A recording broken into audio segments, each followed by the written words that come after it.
Bom dia, boa tarde, boa noite. Hoje nós vamos falar sobre inteligência artificial e emoções.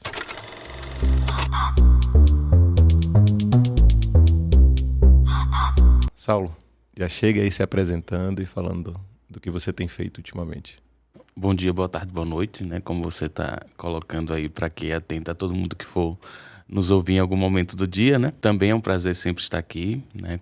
Contigo, nas nossas conversas, né? É um prazer poder compartilhar um pouco das nossas experiências, né? Eu me declaro professor Saulo, eu sou psicólogo, trabalho diretamente com a psicologia, mas tenho os meus braços em outras formações, né? E talvez seja por isso que eu esteja aqui nessa mesa convidado, né?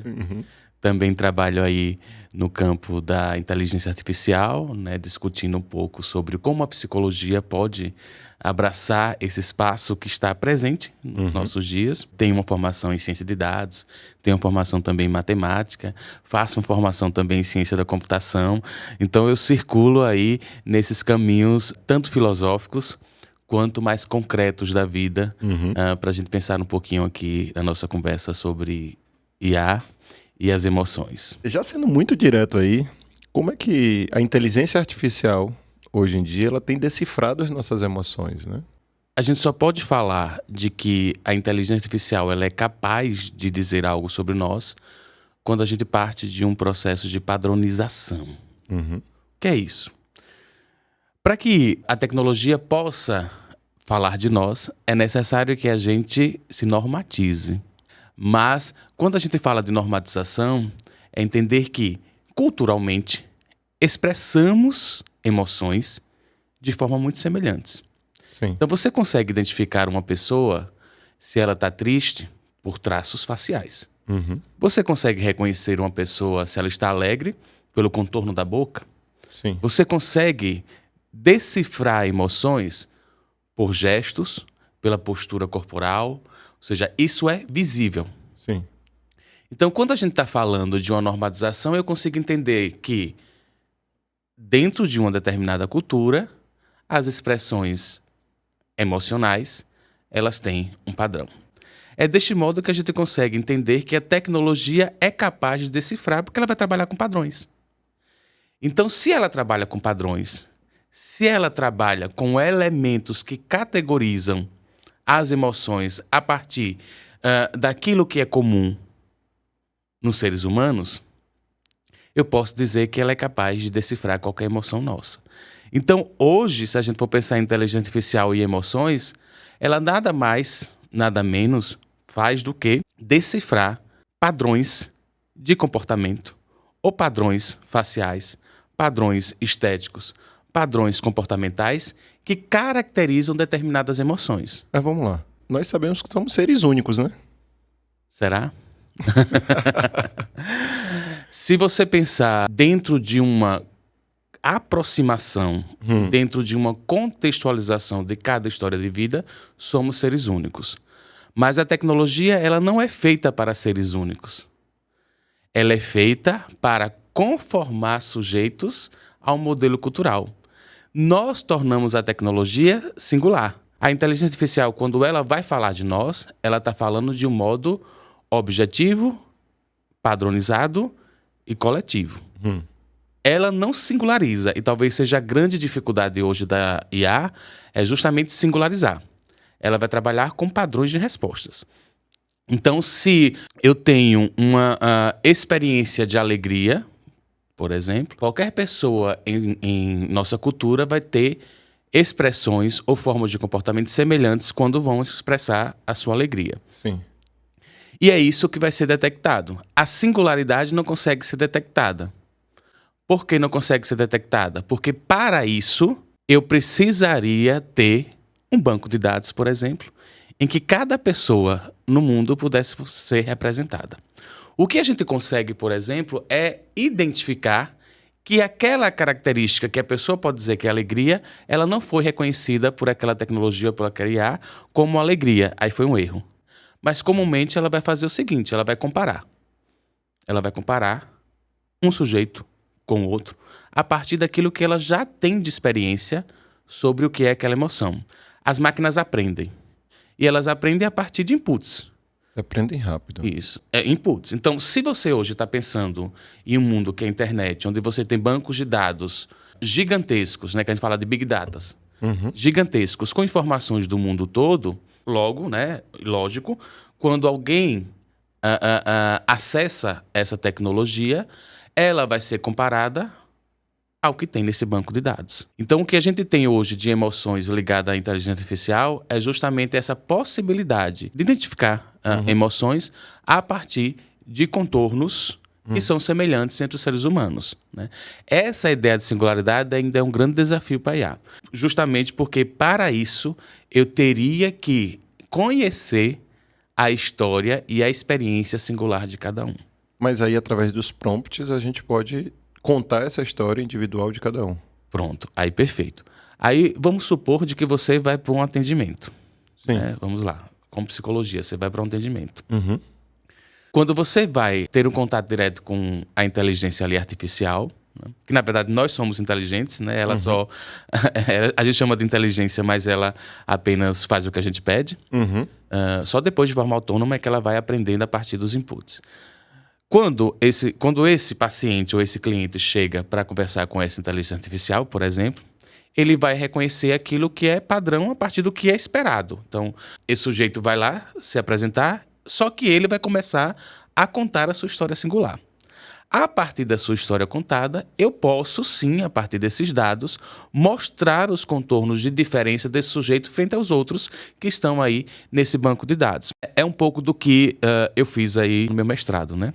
Em sistemas de computação. A gente pegou um banco de dados da clínica escola, de prontuários, de queixas e demandas, e a partir do reconhecimento do padrão estabelecido nas queixas e demandas, você conseguia notificar situações de ansiedade ou de estresse naquilo que o sujeito colocava como input.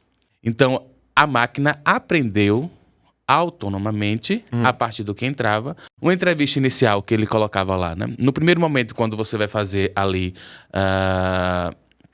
o primeiro contato com o paciente, você faz as primeiras perguntas ali introdutórias. Você vai perguntar para ele o que é que leva ele a buscar a psicoterapia, e esse processo faz com que você preencha ali a ficha de triagem. Essa triagem inicial, essa demanda, a gente colocou dentro de um banco de dados.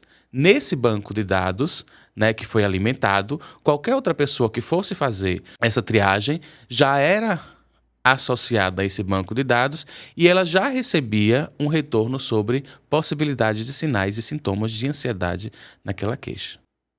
Eu tô assustado. Sem precisar de um terapeuta, porque essa informação que a máquina, né, a inteligência vai receber, ela utiliza para verificar no banco de dados aquilo que é comum. Ela, quando recebia a informação, ela verificava que pessoas que tinham queixas ou demandas ligadas à ansiedade tinham determinados traços de comportamento. Existe um padrão esperado, porque culturalmente isso é construído. Culturalmente, a ansiedade ela toma, né, uma forma que é comum. Se você perguntar para qualquer pessoa o que é ansiedade, você vai ter similaridades nos discursos. Justamente porque falar de ansiedade é falar de uma coisa que eu acredito que é ansiedade, porque é compartilhado, né, uma definição de ansiedade. E muitas vezes se confunde, né? Ansiedade com estresse, com outra coisa, com outros sintomas, mas, no geral, você tem um norte sobre o que é ansiedade. Qualquer pessoa, né, que vai lá falar de ansiedade, ela entende que ela tem respostas corporais, ela tem palpitação, ela sente uma angústia, ela sente algo, né, que ela relata lá na queixa ou na demanda, né, que vai ser depois descoberta com o atendimento. Então, quando ela relata a queixa, isso vai para a ficha de triagem. Sim. Na ficha de triagem, você tem aqueles dados, então você consegue montar. Eu montei um banco pequeno, tá? Com 1.250 triagens, né, levantadas. A gente levantou isso. Nesse processamento, ele identificava, né, os termos chaves e fazia comparação com qualquer outro input que entrava. E aí dizia se o sujeito ele tinha proximidade com sinais de ansiedade ou algo correlato a partir dessa queixa que ele colocava. E isso de forma automatizada, sem precisar de um auxílio profissional. Ok, as máquinas elas podem não estar 100% preparadas, mas elas estão aí e esse caminho que você está trazendo, elas vão estar prontas para nos receber, né? Agora, será que nós estamos preparados para as máquinas? Nós, seres humanos, estamos preparados para ter um atendimento, por exemplo, na área de saúde mental através das máquinas? Isso é uma pergunta interessante, né? Essa é uma pergunta interessante porque isso traz algumas possibilidades de respostas. Mas eu vou trazer alguns pontos que a gente precisa levantar aqui. O primeiro ponto é que, sim, nós estamos preparados. Por quê? Porque numa sociedade imediatista, que busca respostas rápidas, que busca informações rápidas, que vê um vídeo de 1 minuto, que vai ao Google procurar uma resposta rápida para os seus sinais, para os seus sintomas, para ter um diagnóstico. A tecnologia é para essa pessoa. Porque ela vai ter algo rápido, pronto, acabado, que é isso que já é feito. Então, quando a pessoa vai para o Google e coloca lá que ela está sentindo algo, isso, e o Google dá lá uma resposta para ela, o que é inteligência também, né? Então, o que o sistema de IA faz é exatamente facilitar essa resposta. Então, dentro de uma sociedade imediatista que não está preocupada com o aprofundamento das questões, mas na superficialidade e na necessidade de uma categorização para falar de si, ótimo. Vai ser ótimo. E por isso que vai ganhar cada vez mais espaços. E vai, inclusive, ganhar espaços dos profissionais de psicologia. E talvez a gente não esteja preparado para essa discussão ainda, porque a academia parece que está fechando os olhos para isso. Eu vejo um gap muito grande aí entre academia, e aí eu envolvo os órgãos certificadores, né? E essa nova geração. Parece que existe um buraco tão grande aí. E parece que está sendo tampado essa visão. Parece que eles não querem enxergar que isso vem, né? Sim. E que não podemos chegar tão rápido. Essa sociedade da fluidez e ao mesmo tempo da rapidez, né, de respostas imediatas, que não tem paciência para esperar mais nada, que precisa ser tudo ali na palma da mão, né? Sim. Tudo tem que ser rápido na palma da mão.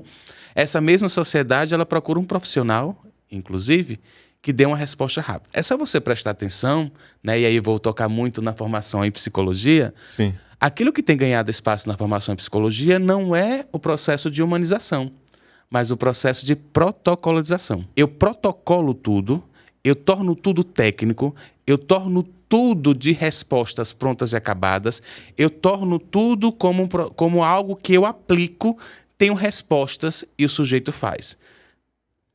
E isso a máquina vai conseguir fazer. Isso a inteligência artificial vai conseguir fazer. Eu não precisarei de um profissional para aplicar protocolos de respostas. Eu não vou precisar de um profissional para preencher relatos. Mas o que é que vai sobrar para nós? Aí é a questão. O que sobra para nós é o processo de humanizar a história de vida desse sujeito a ponto dele entender que a remissão de sintomas, e aí falando de saúde mental, né? A remissão de sintomas é apenas uma ocultação daquilo que ele deve procurar, que é questionar sobre o seu posicionamento na vida. Ele precisa visitar a sua história, e ao visitar a história, ele precisa dar conta das escolhas e de como ele assumiu posturas diante da sua vida. Se ele vai em busca, que é o que a maior parte das pessoas estão em busca, é da remissão de sintomas, porque ela precisa se tornar funcional, porque ela precisa voltar para um modelo capacitista de sociedade que só valoriza se ela é capaz de fazer algo, ela precisa esconder o sintoma. Então, isso a IA vai conseguir fazer. Porque o que a IA vai conseguir fazer? Se o sujeito chega lá dizendo dos sinais e sintomas, se o sujeito chega lá relatando a rotina dele e a IA é capaz de gerar comandos que ele vai ter que fazer ou atividades que ele tem que fazer. Porque se você for lá no ChatGPT, por exemplo, ele consegue dizer para você, construir uma rotina, um planejamento para você. Se o psicólogo ele vai estar simplesmente para construir planejamento, técnicas, aplicação de avaliação, simplesmente a técnica pela técnica, não vai ser mais necessário. O nosso papel vai ser justamente de levar essa sociedade do imediato e da procura exacerbada por respostas rápidas a entender que é justamente essa sociedade que a gente tem que questionar. Porque a gente está saindo de uma sociedade que não busca mais as coisas, né? E a gente está indo para as não coisas, como diz o Byung-Chul Han, que é um filósofo bastante discutido hoje na área da tecnologia. Sim. Ele vai falar que a gente está tratando não coisas, a gente não tem mais afeto pelas coisas.